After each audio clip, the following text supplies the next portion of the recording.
Welcome to Zeenath's World. இன்னைக்கு நம்ம பண்ண போறது உளுந்தங்களி. உளுந்த மாவு 1 கப், உப்பு, தண்ணி. ஃபர்ஸ்ட் நம்ம இந்த பவுல்ல இந்த 1 கப் உளுந்த மாவை போட்டுருங்க. உளுந்த மாவு பாக்கெட்டு கடையில் எல்லா கடையிலையுமே கிடைக்கும். இப்போ அதில் நம்ம உப்பு தேவையான அளவு போடுவோம். இப்போது சாதா உப்பை விட இப்போ இந்து உப்புன்னு விற்கிது, அதுதான் உடம்புக்கு ரொம்ப நல்லதுன்னு சொல்கிறாங்க. இப்போ எங்கள் வீட்டில் எல்லாமே இப்போ இந்த இந்து உப்பு தான் யூஸ் பண்ணுறோம். இப்போ இதில் நம்ம தண்ணியை ஊற்றி மாவை கட்டிப்படாமல் நல்லா கரைச்சிக்கணும். இந்த உளுந்த மாவு உடம்புக்கு அவ்வளவு நல்லது. பெரியவங்க சின்னவங்க எல்லாருமே சாப்பிடலாம். இதை நம்ம பசங்களுக்கு ஏற்ற மாதிரி இதில் நெய் சர்க்கரைலாம் போட்டு கொடுத்தோன்னா அவங்க ரொம்ப இஷ்டப்பட்டு சாப்பிடுவாங்க.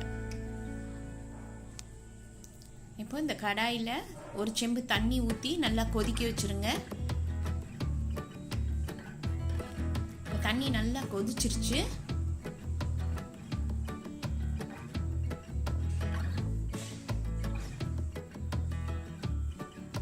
இப்போ இந்த மாவை நம்ம கரைச்சி வச்சுருக்கோம்ல, இதை நம்ம அந்த கொதிக்கிற தண்ணியில் ஊற்றிடலாம்.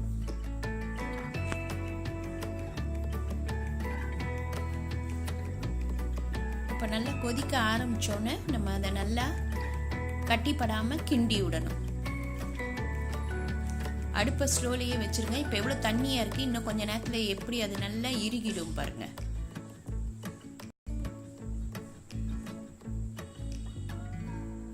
இப்போ நல்லா இறுகிடுச்சு பாருங்க.